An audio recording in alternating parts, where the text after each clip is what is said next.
Coming up, the shorthanded Brooklyn Nets went toe-to-toe for most of the game with the Boston Celtics, coming up short in the end. We break down the sequences that worked, the matchups that gave them difficulty, and yeah, sorry folks, another silver lining on what this team can do this season.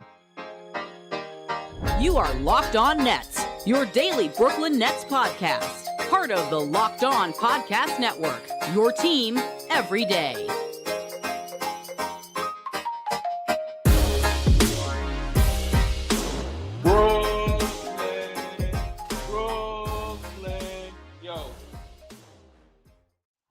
Yes, my friends, it is the Locked On Nets podcast right here on the Locked On Podcast Network. It's your team, the Brooklyn Nets, every single day. Over there, you're going to find Doug Norrie. I'm Adam Armbrecht. We thank you for making us your first listen of the day, free on all those great platforms. And tell you, today's episode is brought to you by Game Time. Download the Game Time app, create an account, and use promo code LOCKEDONNBA for $20 off your first purchase. And Doug, Saturday night special, Brooklyn home, toe-to-toe, trying to stay above 500, trying to get that extra win, trying to make a statement. They came close. Yeah, look, I think the score was probably ends up being a little close. You know, they lose by 10, 124 to 114. I want to say it was slightly closer than that in terms of feel, though never really felt like they were all that close to winning. So I think it's probably somewhere in between there. And maybe that's just the 10-point loss is reflective sort of where this was. Like they hung tight. I thought that they really played hard. There was a ton of effort. They're severely undermanned. I mean, the health thing, you know, with the Simmons piece going into this game just puts them even further behind the eight ball. The Celtics are, you know, have already, you know, performed like the best team in basketball already this season. Like you said, on the back-to-back. And there's a lot of reasons that this could go this way. They're wearing these uniforms that I can't even look at. So like it's just a whole thing. The color swatch test could have thrown the teammates collectively off from one another. Yeah, but you know, this is why the win in Chicago was such a big one on Friday, right? It kind of it softens the blow here of this game, which I almost want to put up as a schedule loss, right? Like back to back road to home against the best team in basketball so far. Like the expectations couldn't have been too high, and are only higher because the Nets played really well and kept themselves in it for a while. Yeah, 100%. Also saving the energy for the next NBA Cup in-season tournament game next Friday night. You get the win when it matters most on Boston's home court. We know how the Nets are thinking about this one. Just to your point, you know, 631 mark, Drew Holiday hits a three-pointer that makes it 104-97. Like, that was it. The Nets were within 4. They were within 2, 99-97. And about midway through the fourth quarter, it's not an excuse. It's just the back-to-back legs, no Ben Simmons tonight. You already don't have Nick Claxton. You already don't have Cameron Johnson. And it's just, I think it's just the cumulative effect of it. And also, Boston's just an incredible team. Like, we understand this. They Drew Holiday, who I just said hit the three-pointer. I mean, what do you want? They got him. They brought in Porzingis. It's like, you know, I was listening to the Boston feed watching this game, and they go, Al Horford, you know, comes in, gets the start. No, baby, look at him, as if he was this undiscovered talent that they just diamond in the rough. It's like you're burying dudes that are like legends of the game, and then they come in for a start. So there was a lot working against the Nets here. Still good to see them go deep. Go ahead. I mean, think to yourself, sometimes a good sort of mental exercise to do with this is which one of these Nets would start for this Celtics team? Right, like who would replace who in the starting lineup? I mean, Bridges replaces Horford. I'm not sure there's another move, right? Like maybe you get Dinwiddie that starts for Horford, and then right. So it's like just do that exercise to yourself real quick, and you say to yourself, because those other 4 guys are for sure starting, right? Like Drew, Jaylen, Tatum, and Porzingis, like those guys are locked in. So at that point, you're like, which one of the Nets could crack the last part of the Celtics starting 5? And sometimes it's a while before you pull a Brooklyn Nets player in the in-game draft. You wait to go. You know what? I'll fill my bench out with Brooklyn. I'm going to go mostly Boston to start.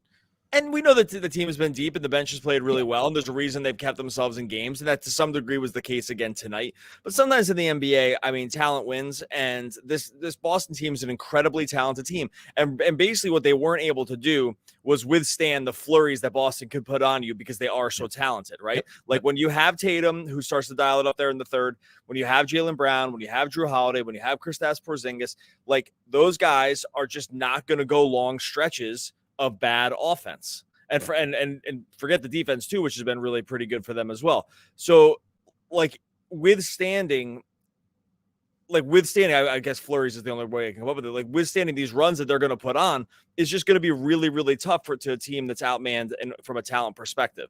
And so, like I said, like if there's people out there that are feeling frustrated from this loss, like I said, it's not necessarily an excuse, but it's a good exercise to walk yourself through and say, hey, this current Nets team would have trouble cracking the starting five of the Boston Celtics. When you look at it that way, I think it's hard to be all that disappointed in the outcome. And so there's two things. One, remember, go back to the Chicago game. We said this at the time, that third quarter when the Nets shot 20% from the field. I mentioned Boston in some of these upcoming matchups and saying you don't survive lulls like that. It wasn't the same in this game necessarily, but to your point, when you are kind of under siege defensively and they're coming at you with wave after wave, at some point, you know that it's going to break if you cannot keep pace. And just on a talent level, it's going to be hard to do that game over game. The other thing that I remind people, and I love to do this because we won't look at the comments over on the live until we wrap up the episode. I'm sure there's plenty of conversation happening there. What was your expectation coming into this game, right? You said scheduled loss at the top, which is probably very realistic.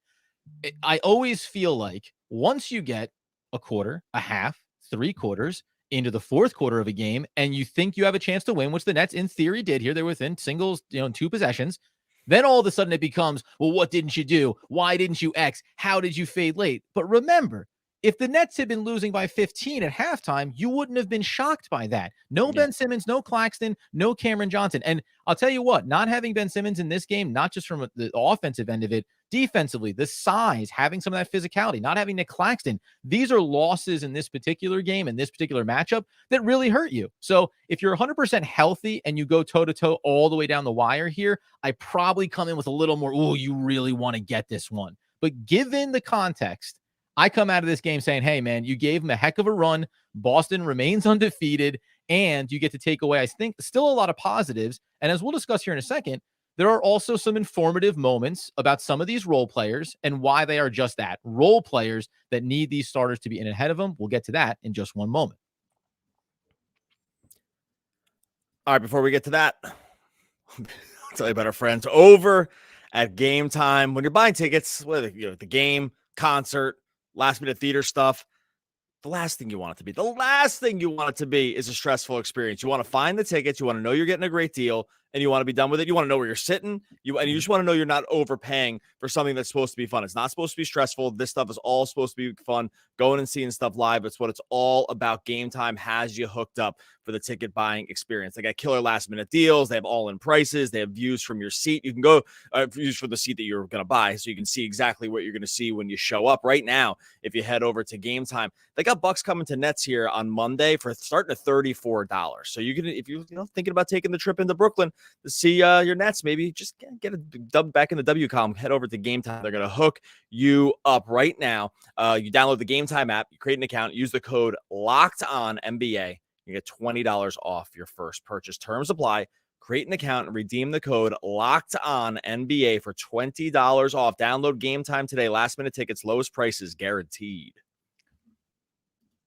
All right, so as we continue the Locked On Nets podcast post-game session, Saturday night special, as we like to say, a reminder that on Monday night, when the Nets take on the Bucks at 7:30, you can go over to the SiriusXM app, search Nets, and get in on all the action on the SiriusXM app, search Nets, in case you can't be out there sitting in front of your TV. No, get it on the app and enjoy the game no matter where you are. All right, when we talk about this game, then going inside the roster a little bit here, and I think the key piece, you talked about this when we were exchanging before getting on for the episode. The big difference here, I'll say offensively to start, before just the sheer size of the Boston Celtics, the Dennis Smith Jr. effect. This feels reminiscent of defensively in years past, whether it's Patty Mills, whether it was Cam Thomas last year. Hey, we'll switch and we'll pick out that matchup. offensively, when Dennis Smith Jr. got onto the floor, there were long stretches of, go ahead, in your own time, when you're ready. And the Nets can't afford to have some non-shooters on the floor in a game like this. They can't afford to have a really rough performance from Royce O'Neal, who's in the starting lineup and goes 2 of 15 from the field. So there's just some difficult ones here. And it wasn't like Dennis Smith Jr. took more than 5 shots. That's all that he had. But you can't have that type of offensive void, right? Yeah, so I mean, look, they're behind the 8 ball already without Simmons. Simmons has been pretty important for this current iteration of the group. You mentioned you're going to get more minutes for guys like DSJ here, of course. But I mean, I think in my mind, the key here, I think the loss comes down to two things. But what we've backed out the part about the talent, right? But one, Simmons has become such a critical part to what they're doing here with these small ball lineups, with the rebounding, with to be able to space around him, who he's able to pick up defensively, even without the scoring. It's been pretty clear that they need him. So him sitting on the back-to-back with it was maintenance on the back. And I think it seems like he's fully healthy. They're just trying to manage the minutes a little bit, which I get. But you can see what the cascading effect is of removing him from the lineup and sort of what it does to the offense and what it does sort of all around, even if he's not going to score. And so I think that's the biggest part of it. And when you couple that with the fact that they got really pretty good looks early and just nothing went in, I know Bridges ended with a decent game with shooting. I some of those were of the garbage time variety. Like the shooting when it mattered really wasn't there. Royce O'Neal, I mean, couldn't have thrown it into the ocean, it felt like. And if you're gonna double down on the fact that you lose a key connector in what Simmons has, and then you're not going to make any of the good looks that you do have, you're really, really, really in trouble. And then you get Boston begging DSJ to shoot and stuff like that. So I think the cascading effect, they've already had a cascading effect, which actually in some ways has been positive. Like we found out what this lineup can look with Simmons surrounded by some of these other guys, and we actually like what we see. But to lose him, I don't think we need to see what the Nets are without him and Claxton and Cam Johnson anymore. Like there's nothing to be learned. There's not all that much to be learned when the losses from the injury side keep piling up.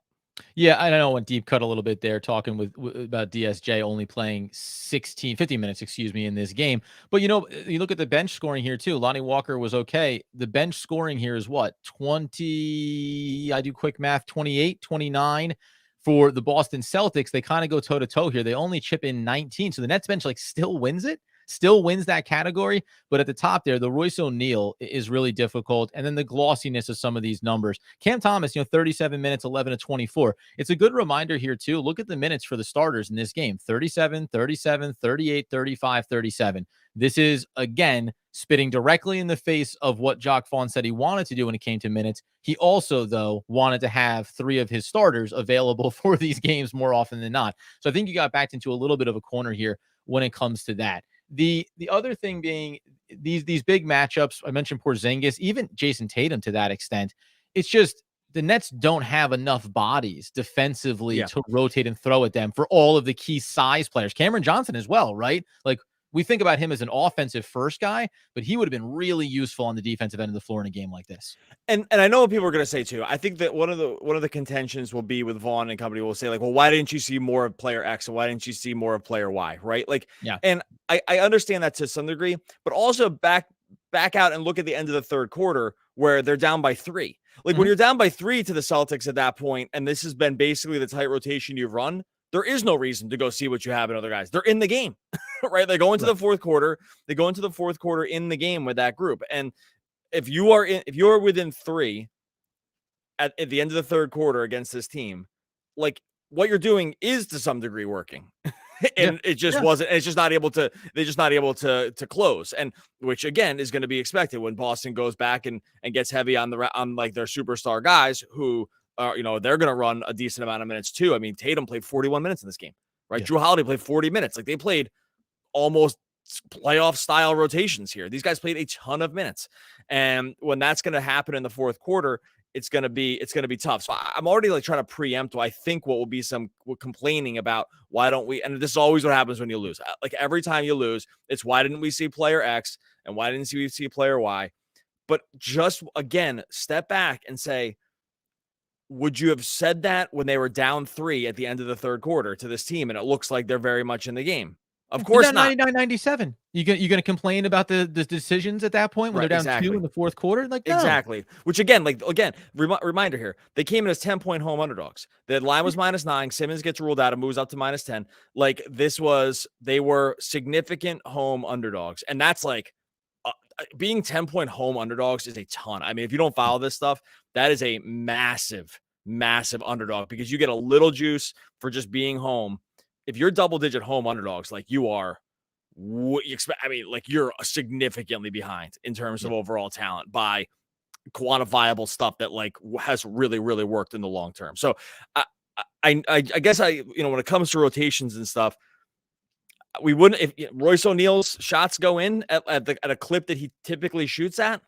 We're not. I mean, we're talking about a really, really close game here, right? Like Mikal Bridges hits a couple of these shots earlier, and we're probably talking about like them being dialed up a little bit more. So I don't know. I just want to pump the brakes a little bit on like what coulda, shoulda been, because I think what mostly happened was probably net positive when you consider the context.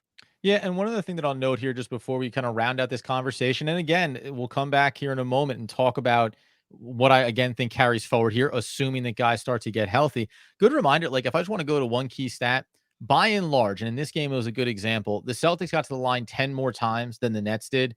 The Nets are among the lowest in the league in terms of getting to the line, 14.8. They're among the highest in sending the opposition to the line, 18 attempts. And I don't even know if that factors in tonight's game or not. They got their 17. The Celtics got their 27. And I really illustrated as the theme, because we said this before about when you step on the court as the Nets this season, there's always going to be, I mean, you said at the top, when do you finally take a net over a Boston Celtic if you're forming your top of your rotation? There are superstars on the court for them. Superstars are going to get more calls. I'm not saying that there were egregious things going one way or the other, but it's just the nature of the NBA. So but the Nets are always going to be losing that. And then on top of it, they don't have a ton of guys that are really foul getters. Cam Thomas he didn't go to the line a ton in this game, which I think is also a credit to the Boston Celtics. And then they can play really sound, straight up defense on you and keep you in front of them consistently and defend without fouling. Let Porzingis just slap balls away from Cam Thomas as he's trying to get at the rack, right? So all of these things are also, these are like the little dirty details, let alone at the highest of levels, just taking on guys like Tatum, like Brown, like Porzingis, and having them kind of just rain terror on you for 40 minutes a night. Let's come back in on this one. Let's defend Jock Vaughn a little bit more if we think we need to, and also just illustrate what this schedule is coming up ahead and whether or not we think the Nets can figure out ways to manufacture some wins as they move forward.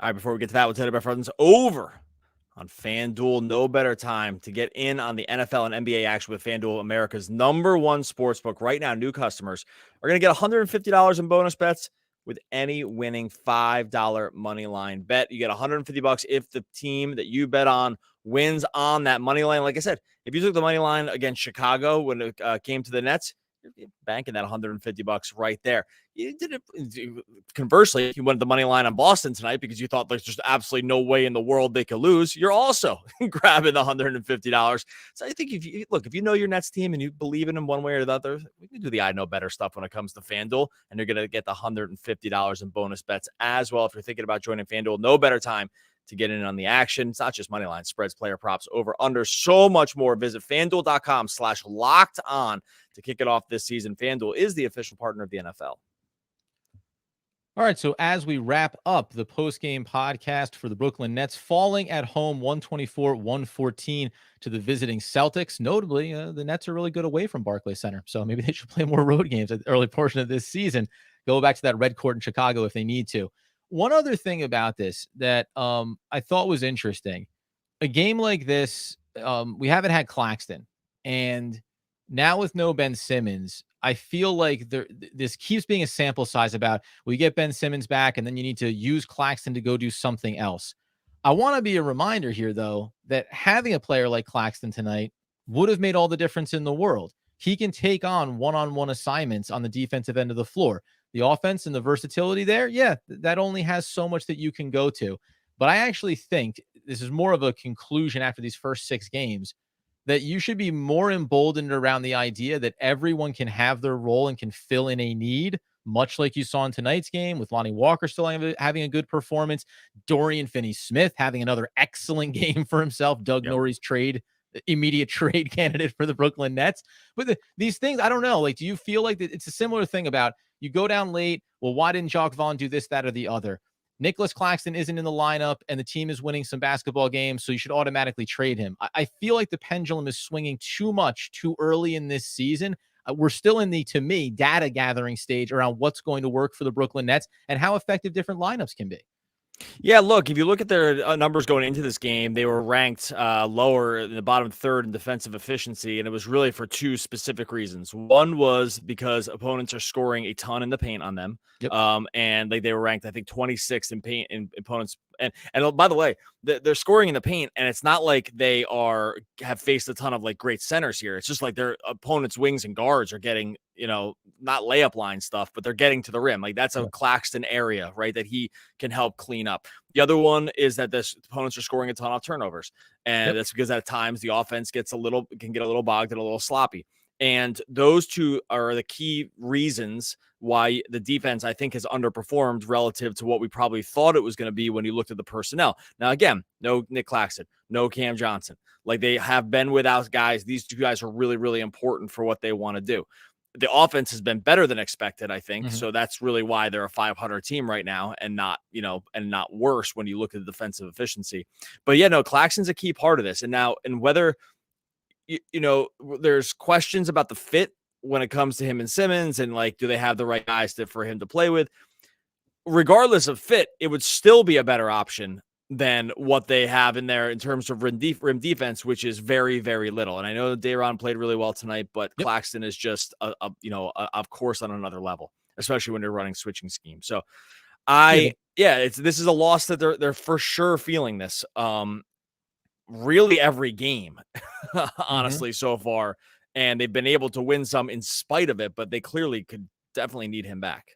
The 52 points in the paint for the Celtics, right, got them by 14 in that category, 38 for the Nets. And then the other one too here, defensive rebounds. Like the Nets lost the rebound battle by 8. And again, coming into this one, you'd say you take that margin with the personnel that you're lacking right now. You lose it by 8, but you lose it by 8 on defensive rebounds. So this is the other part of it, right? The putback opportunities. You mentioned Day'Ron. He did have a very good game. Also, they got to file those bricks down into just more hand-like shapes so that he can do some of this softer work on the offensive end around the basket. But these are the areas that you're going to suffer in. And I think you said it correctly. This has not been a great defensive team to start the year. Been an incredibly pleasant surprise offensively, but Nicolas Claxton is the answer to a lot of these problems. So is Cameron Johnson. Like let's just be fair about it. But I look at it as now let's see if that allegedly very strong defensive team that's going to be a problem for everybody, show me that exists, because we haven't seen that yet. We've seen little bursts. We've seen some small spurts of it. But so far, it's been about, can this offense toe the line? Can you get some of these good defensive sequences? And then can you overcome the lull when you shoot poorly from the perimeter, when you don't get these looks to the go, when you don't get to the line as much as the opposition? Can you overcome those? Early sample says, by and large, the Nets can. These late games are going to be a lot of what they get into here, but I'm encouraged. Again, I hate to do it, I know, but I'm encouraged by what I'm seeing from this team, even in the games that they lose, because you're going up against the Celtics. They're one of the favorites to go to the finals. Like, there's no other way around it that I can't come out of this game not feeling like, okay, this team has a path forward to be successful here. And by the way, that will fade. That energy will fade another 10 games from now if they keep coming close but coming up short in some of these games. For sure. Like that has a shelf life, right? Like you're supposed to, at some point you want to win. That's all about winning and losing. This is a binary. Sports are binary. You can, operate on good feels only so long. And the Nets are in a position that, where they can just continue to lose games, especially ones that seem winnable. And again, like I'll still put this game in the winnable. I know we kind of hedged a little bit at the start, but this game is still a winnable game. I think the energy fades late, and that's why they lose by 10. But they were very much in this game. And if I'm not trying to put it just on this guy, but like if Royce O'Neal just shoots like at his regular career, if he shoots 20% low, if he sits 20% worse than his career averages, they're in the game. They're in the game late. He just was bombing threes, which I think is correct. I think they did the right thing here by coming out and they put up 52 threes. I love it. Like that's exactly what they need to do. When you put up 52 threes, you are going to live with the variance. And the variance here, got them. Variance comes for us all. Regression comes from us all. And but in this game, the variance kind of killed them. So I think there's a version of this where you play this game out exactly the same way and have 5 of these go in, right? Like 5 more of these go in and they're just back in the game. And there were some too. And I know you can really feel like this when you're a fan of a team. There were some that were all the way down and back out. Yeah. And those are the other ones that really kill you because they're like, we're playing the Celtics. These ones have to go down. They can't afford to do it. But yeah, look, 52 threes. I'll take that every time. That was exactly the right style they should have played. They just didn't go in. For me, the last note here in terms of what was the hardest thing to overcome not having Ben Simmons on the court, let's go right down to it. Fast break points, 16-7 in favor of the Celtics. 7 fast break points for a team that has been thriving and because of Ben Simmons, right? Getting that ball, getting out in transition in a hurry. Now, this again is a credit to the players that you're going against on Boston. You're not going to have nearly as a high success rate of throwing 3-quarter outlet passes, right? Sometimes it is about who you're going up against and seeing some of those weaknesses. But the Nets did not have the transition game either in this one, and that's become a part of their early season identity. So a lot of this game came down to, can you figure out a way to manufacture success in a way that you have not been trying to build over the course of the start of this season? And it is what makes Ben Simmons so critical. I mean, surprise, surprise. But if he is not out there, the identity of this team completely changes. You can take away Cameron Johnson for stretches. You can take away a Royce O'Neal, even a Dorian Finney, like all these guys. It's why they have the redundancies. But it's really hard to have a redundancy for a 6'11" power forward guard center combo who has really good handles, really good court vision, and only cares about getting other people really good looks. That's going to be hard for the Nets to replace when Ben's not out there. Yeah, they don't have a guy. There's not the guy does not exist that does what he does on the team. I mean, very few guys in the NBA exist at all like that do what he does, good and bad. Right. So there's very few guys that have the court vision he does, very few guys that refuse to take a shot. It's a very interesting opposition you got here. We live in a funny world, but so there's no analog here. They don't have a guy that they can. I mean, some of these other guys, it's like, okay, well, Cam Johnson's not there. Okay, well, we can get like 75% of him through like Royce O'Neal, right, or something like that, like something like that, or I'm making that up, but like you get what I'm talking about. Yeah. With Ben, there's nothing like him on the team at all. So you're just going to go in and play stylistically a little bit different, or a lot of bit different. I'm actually very similar to how they played last year, honestly, which was going to be like slowed down half court offense, a lot of Dinwiddie. These guys trying to cook one-on-one matchups, against the bigger defenders. Porzingis ate a lot of that up, and it's just going to be tough. And so I'm not just totally shocked by it, but like you said with Simmons, like what can you do? They can't really replace him. At some point, you can no longer replace guys that aren't there. Like at some point, you get too many guys hurt, and you just can't replace them. Like the math just doesn't work all the way down to the end of the bench. And however you want to slice this pie, who should be starting, who shouldn't be? There are 3 players that are among the top 5 best players on this roster that are not playing for them right now. Right. Any team in the NBA, let alone ones that don't have super elite superstar talents on them, take away 3 out of your best 5 players, it's not going to look nearly as effective on the court. So while the Nets do lose this game, there are no excuses. It's going to be a loss in the column there. And now they do have that difficult road ahead here to talk about. Bucks coming up on Monday night. They have the Clippers mixed in, and then the Celtics again next Friday. So this is going to be one of those stretches here. This next week is going to be difficult for yours truly and Doug when we come in here and want to say, like, there are silver linings. There is progress being made here.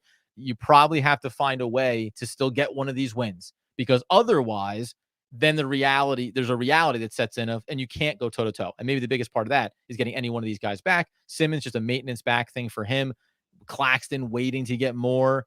We're probably 3-4 days away from Cameron Johnson getting reevaluated, by the way. So still a bit of work to do. See what the Nets come up with on Monday night. Yep. All right. We're going to get out. We'll stick around here in YouTube. Got a bunch of people in on a Saturday night. So much appreciated for that. If you have some questions you want to, Dwight Howard comment has entered the chat. So it's going to be, it's going to be fire in here after Anyone this. For Kelly Olynyk.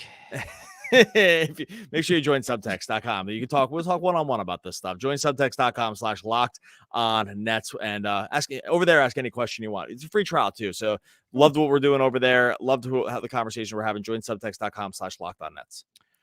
There are people who drove me crazy, but they got the job done. And when I see that person again, I nod my head. Respect. That's William Murray. Oh, one of the all-time great R.I.P. I don't even know who that is. One of the all-time great Murray. poets. It's Bill Murray. Well, sometimes you throw the accents on the weird guy, and the guy's name's weird. You change his first name. You change his first name, and then you threw an accent on his last name. And so there's just, come on. I mean, give me a break here. Must have been one of the all-time great poets. We'll be back again tomorrow and in a second on YouTube talking more Brooklyn Nets basketball. Basketball. William Murray. Basketball. Yeah. Oh, it's the post-podcast podcast. And this is a moment where I get to peel back the curtain here and say, I've been having a problem with my chair the entire episode, Doug. I've been slowly receding lower. You're a pros and lower. pro. You're a pros pro. I didn't even notice. Thank you. To be fair, I rarely look at you through this, and I never listen to what you're saying. So like, that's always a saving grace. So if there was anyone that was not going to notice, it would have been me. So maybe other people that pay more attention to your side of the dial. No, I'm just kidding. Anybody who's up in here right now as I brace myself against the wall, feel free to shout out at Locked On Nets. We start a couple of comments that we'll get to. First and foremost, hey, my holy king, go Brooklyn, go Brooklyn. That's what I'm talking about. That's all you need. That's all I need. We're done. And then the other one here was this. So I know you got some other good ones here, but just really quick. Sorry. Gerard, man, come back to us. With Cam Johnson, Mikal, DFS, Ben, and Cam, do we need Claxton? Like, again, I'm not saying that there isn't a world where from the contract and the future and all of these things that trading Claxton may not be something that the Nets are going to consider. But do you need you need Nicolas Claxton. He's the best defensive player all around. Like, he's more consistent defensively than Ben Simmons is in terms of playing without fouling, in terms of being a rim protector. Like, Ben Simmons is not the same rim protector that Nicolas Claxton is. Nobody else on this roster can do what Claxton does around the basket. So 23rd in paint, 23rd in opponents' points in the paint this season, right? And that is 100% direct reflection of 22nd, a direct reflection of Nick Claxton not being there. And honestly, the teams that are below them are like mostly lottery. Oh, the Spurs, pretty funny. The Spurs are in there with Wemby. But like the teams below them are like the Jazz, the Wizards, the Suns, who are just, they got nobody this season. The Blazers, the Pacers, and so I'm just like, and the Pacers, a part of that is because they play like just like a total track meet every single game. So I think actually if you adjust this points in the paint for pace, it's even worse for the Nets because the Nets are pretty sure going into this game they were like 24th in pace. Let me just look this up real quick. I got an error, of course. Anyway, I think they were like they were definitely below average in pace, and I think that that number is not adjusted for pace. 22nd in pace this season. So the points in the paint, I'm pretty sure I'm doing the math right on that. It's even worse. Because the other teams are just allowing it just by number of possessions per game. So if you're a slow pace and still allowing these problems, it's like a major problem. So anyway, long story short, yes, they need Claxton. Ralph Nader hops in the chat here. Do you think that JV sticking with Royce after it was clear he didn't have it tonight is a good sign or a bad sign? So this is actually... Well, I have an answer. Go. This is a fair point. The fair point for me on this would be you have a player in Armani Brooks that can light the world on fire from the outside. Now, there's defensive things that Royce is going to do for you, but it's okay to sit down the veteran that I think Doug would say, remember, we have been proponents of Royce O'Neal not actually being on this roster right now. So when you're having a bad shooting night, I think the point of having these redundancies is to have a couple of options. So I would have been fine with going another way to get a different sample at some point. I was hoping while you gave that insanely wrong answer that I could pick, that I could get. I can't get it in time. I was just going to go and here we go. So Royce O'Neal for his career has shot, hold on one second, has shot 1,572 3-pointers. And he's made 602 of them for a 38% percentage. That's one of the most consistent 3-point shooters, by the way, in your own defense. One of the most consistent shooters for the Brooklyn Nets last year, pre and post trades. Okay. So over 6 seasons and 1,500, more than 1,500 shots, he shot 38%. Streaks. If streaks were predictive, then why do they end? You know what I mean? It's like down the back of the shorts on those uniforms. You do not make changes because a guy bottomed out a couple 3-pointers and they just didn't go in ever. It doesn't make any sense. You do not try to figure out when a guy has it. Mikal Bridges didn't have it at all and then made his last 4, or whatever, made his last 4 3-pointers. That makes no sense. at all to me to ever try to just move because a guy missed. And by the way, here's what you definitely don't want to do. You never, ever want to send a signal to a team that if you miss a couple 3-pointers, you're getting benched because the guys won't take them. Like, well, so I mean, I think there's one. I mostly agree with you. I think if I want to give Nader a little bit of a nod here, it's for me, I could make a case that feathering in some Armani Brooks wouldn't have hurt you along the way here, just to see, like, from that standpoint. Now, the pushback on that is the consistency of Royce O'Neal and the fact that he's a veteran and the Nets have leaned into these guys like we knew they would. Okay, fine. He would have gotten murdered on every switch. Like, they would have gone after him every single time with one of the Jays. Like, it just the defense end of the floor is by the way, so the easiest defense of keeping Royce in is on the other end of the floor. It's not about the offensive end. If those go down, they go down. And there were 6 of them that were essentially down, like they were wide open. So you think he's going to hit them more? Fine, I'll join you. And I'll just go back to the 1,572 3-pointers that he's taken in his life and the 38% that he's made and say that's the better thing to look at than the few that he missed. Sorry, all done. I want to go for the I was looking real quick here though. But I've got 412 3-points attempted by Armani Brooks in his career, and he's made 139 of those, Doug, and that's 33%. So you tell me, Doug, do you want higher volume and a better percentage, or do you want the guy that's streakier and doesn't have an established NBA track record? Your choice, Doug. Moving on. I get why people want to do that. I always just, and I understand it. And it's like, it's our brains that get it. Our brains tell us that, like, we see it with our eyes. He'll never make another one. And that, believe me, they'll make other ones. Like, it just, streets end. And my other thing was my last note on that was like, missing a couple of threes is one thing. Royce missed a ton of threes in this particular game. Most of that is just ball doesn't go down. Not bad looks. We always say, don't look at results, look at the process. The process was good. Here's the Iceman cometh. Do you think that Harry Giles should have made his first appearance in this game? The only guy that really has a post game. No. So this would go back to watch the game. The Nets are down 99-97. They're down 104-97. Like they're in this game into the fourth quarter. So everything was working fine.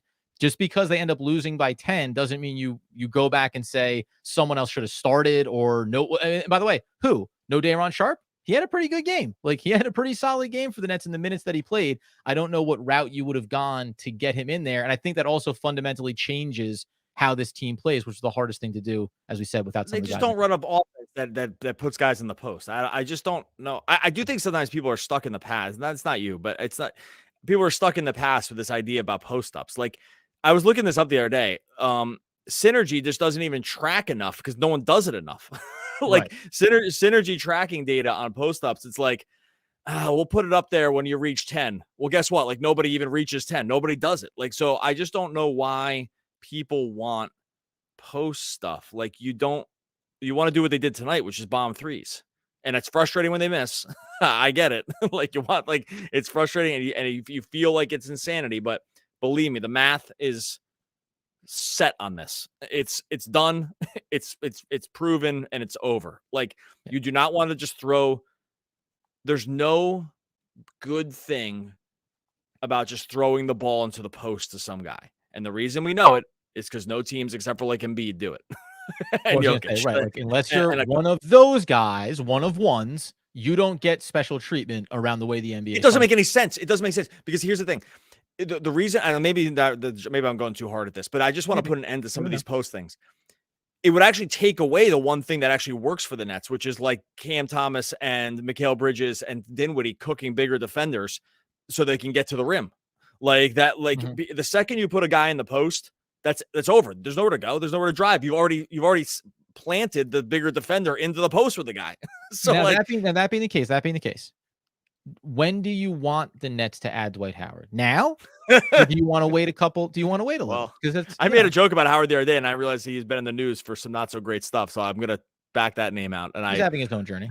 But whether it's that or name player X or Y of that mold, I think I agree with you on that front. And like I said, unless you're Embiid, like, we can go ahead and stop. And by the way, again, specifically to this team, they don't have a traditional post big. And they've played excellent basketball all year. So why do you want the thing that goes in the face of what is working for this team? They're fast paced. They play smaller lineups. They get out in transition. They have a ton of perimeter shooters. 3 points is worth more than 2 points. Like, they've built themselves in a very specific way. So why introduce something that seems non-functional? And by the way, I know there are NBA level players on that roster. Everyone is basing, I'm not even knocking Harry Giles. You're basing it on playing against an international club team. That was it. That was the big sample here. And somehow, like, I am shocked. I think I said this before, not on the podcast. This is you. Champion of every unknown guy, should get a shot with the Brooklyn Nets. Cannot believe the lengths that people want to go to with Harry Giles right now. It's not just him. It's just centers. People are like obsessed Yep. with centers playing basketball for the Nets. I think that everyone's just gotten the rebounding has been such a problem for over the years, and I think that like it's actually wormed their way in. But then I was saying this to someone on Twitter, like another locked on. I actually can't remember who it was. Maybe it was like Matt Moore, but it was just about like complaining about these guys, and they were like, "Oh yeah, every fan base does it. You just need to be into you just need to be in the weeds with the fan base to actually see them do it. Like every fan base just wants to add these guys. There's just a reason they don't play. It's not to me. It's not rocket science. This is an interesting one though, also from Ralph. Have you noticed Mikal's shot diet isn't the same as last year, specifically the mid-range game? It's basically disappeared, and I feel the offense is suffering for it. So just by the numbers coming over to Brooklyn, he took 6.5 threes per game, but was taking 8 over 18 shots. He's only taken 15 this year, still 5.5 threes per game. My initial thing overall is, well, that's going to function more within this offense with Ben Simmons kind of anchoring it. Do you have any concern about? I mean, I don't have a particular concern about it, but I mean, I've wondered a little bit if his it's been. I have wondered a little bit, and this might be my own problem with just like allowing my eyes to do something that tells something that's not true. I have wondered a little bit if his legs are not totally there at times, and I don't know if it's the FIBA thing or if I have the FIBA thing in my head and then I'm just seeing something that's not actually there. I'm really careful about informing some misses by this other thing. Yeah, it's just like, sometimes you have heuristics around why something is happening. And if you can quickly recall something different that happened this year, which is like these guys played in FIBA, and then you hear one or two people say it's all the FIBA guys are struggling, and which isn't even true. But if you like, these things can like worm their way into your brain. I do wonder a little bit. It's clear. I mean, the usage is clearly down right now. Some of that is because Cam Thomas's usage is up, and usage only goes. Usage is binary. Like you and your teammate cannot have usage at the same time, right? Like it's just until someone develops, the four-handed set shot where both guys get to touch the ball at the same time and throw it off equally. But so I mean, I'm not surprised like that is thing. I still think it's probably small sample size, and that's kind of it. And that's where my logical brain would tell me to go. All right, there goes Doug's logic. I mean, do you agree with that? Like, is that yeah? I want to not to be low hanging fruit, but I want to be like, yeah, he played in FIBA and he did a lot of work there, and this guy plays every game every single season, so like it's bound to happen. And I'll give a little bit to the rise of Cam Thomas. We talked about this, how you do want Mikal to be a little bit ball dominant at times, like you want him to have a little bit of that in him.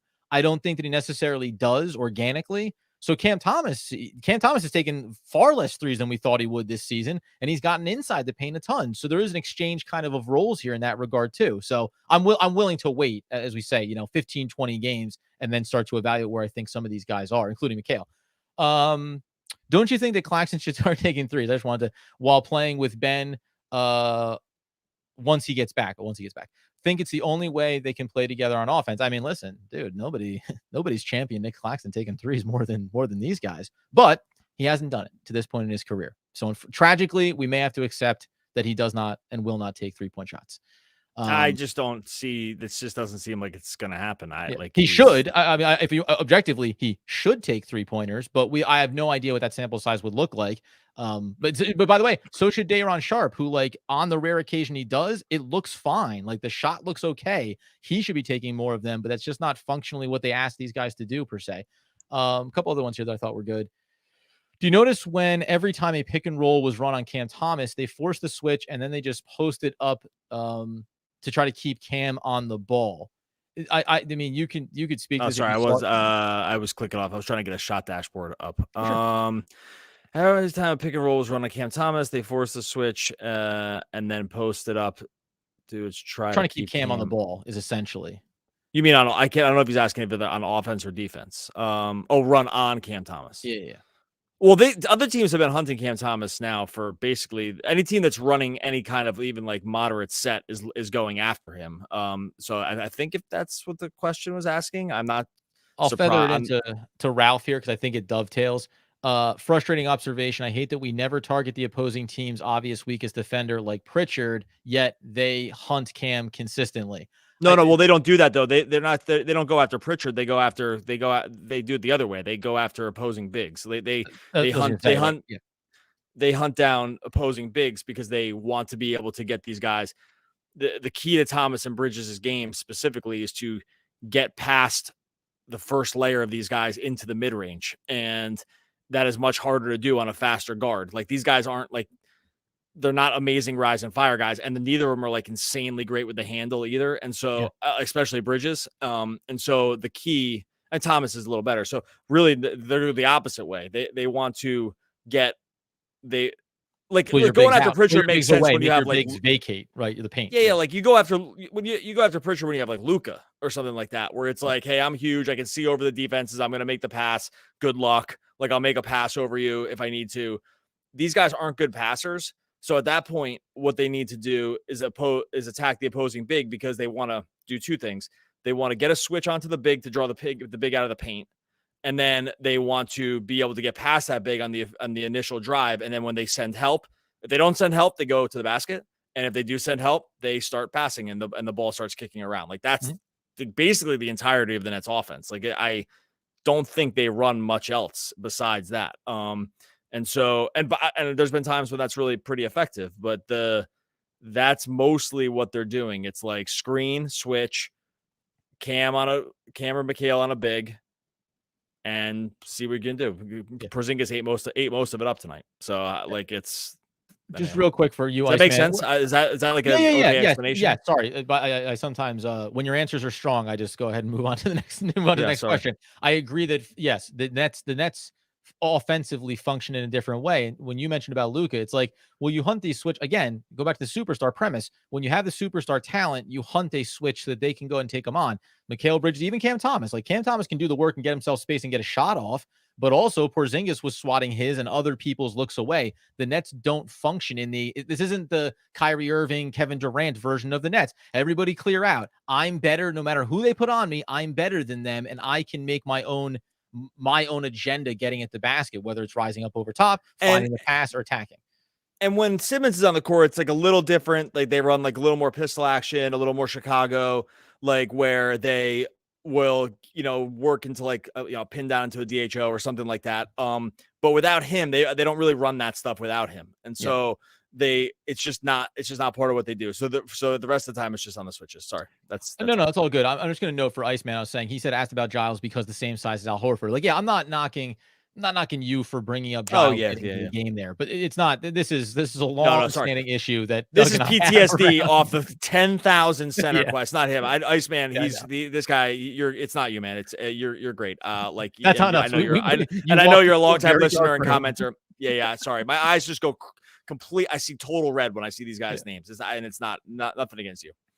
Jonathan, frequent flyer with us all the time. The only reason why I bring this up is because this is way too soon to talk about it. But if you're thinking about teams that would be logical trade partners, think about teams that like have expectations and that are maybe underachieving or maybe feel like they're not quite functioning the way they need to, or a free agent, low-level bench guy that they signed is not panning out for them over the first 30 games. This is where Doug would say, Dorian Finney-Smith, he's never going to have more value than he does right now. So teams will come calling. The Lakers could be one of them. There's plenty of them. And the other version of it is, by the way, and why it's a good spot for the Nets to be in, there are teams that could be overachieving right now and want to keep overachieving and just want to add more to what they have. So the Nets are going to be in a good position. They're going to have plenty of veteran players that teams are going to be interested in. It's just going to be a matter of how willing are they to disrupt this team this season to make sure they give themselves more assets. But that's a little bit further down the line. Yeah, I think we'll have a better idea of that, like, around the trade deadline. By the way, I did look up real quick. Mikal Bridges' mid-range. The mid-range is down a little bit this year. Not huge. Less than an attempt a game, but it is down. Right. But again, I'm not like totally shocked by that because his shot attempts are down. So I just I'm not sure there's like a ton to glean.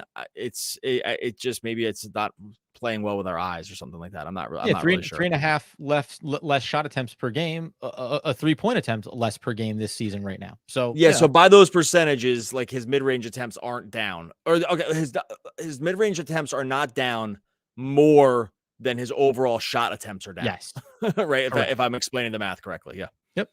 Iceman. There you go. Ha. Good. Got it. Glad we got you back on our side. Other than that, man, listen, it's a Saturday night. The Nets lose to the Celtics. It's a bummer just because I feel like every time I turn the Nets on now, I go, you never know. This team could go against anybody. More than anything, with the Bucks coming up, the Clippers coming up, and the Celtics coming up again, I do need guys to get healthy. Like I do need Ben Simmons back on the court immediately. You want to call it a rest day, the back, all good, as long as you're right back on the court on Monday night. And I do need Claxton to get sorted out here. I need this Cameron Johnson thing. I'll tell you right now, Dorian Finney-Smith is running hotter than the sun. When he cools off and just regresses back to himself, which is still a really good contributing player, that's when the absence of Cameron Johnson is going to start to get really glaring here. So I think that's probably like the quiet thing with some of the early games the Nets have won this season and looking good and competitive. It's putting a little canopy over top of this Cameron Johnson early season injury and something that now has lingered from camp to the regular season, 10-day evaluation. It's just, we can never trust the Nets organization when it comes to 10 days reevaluation. He's totally healthy. It'll be 10 days to reevaluation to let you know that in a couple of weeks, we'll see if he's good to go. So they haven't really released timelines on it. And I would get a little worried about Claxton here because he was ruled out for this game, like really far in advance, like a full day in advance or something like that. Like I think we knew Friday before Chicago's game that he was out Saturday too. So I actually wonder if he's even that close also, just because, it's just, I don't know. It's the injury thing, man. It sucks. Big dial up here. Care of Nets PR. The Nets are off on Sunday. So there you go. They're going to get a nice little day off. Be back on Monday. That's huge news. All right, remember to turn your clocks back. For some reason, we still do this thing. You better believe it, buddy. You'll wake up tomorrow. You won't know the time is different, but you'll feel it. It's a little bit different, and then it'll be dark in the middle of the afternoon. It's good. I read a great thing. Well, I read a great quote. I'm going to end it on this. I have a quote here. Hold on one second. Oh, here we go. Some of the nice things about fall are going to bed when it's dark and waking up when it's dark and going to work when it's still dark and getting off when it's still dark and eating dinner in the dark. Embrace the dark, become the dark. So there you go. That is UConn Ghost Graham Kritzer over on Instagram. So there you go. One of the all-time great Instagram poets. We'll be right back here post-game following the Bucks matchup, talking all things Brooklyn Nets basketball. Basketball, yeah.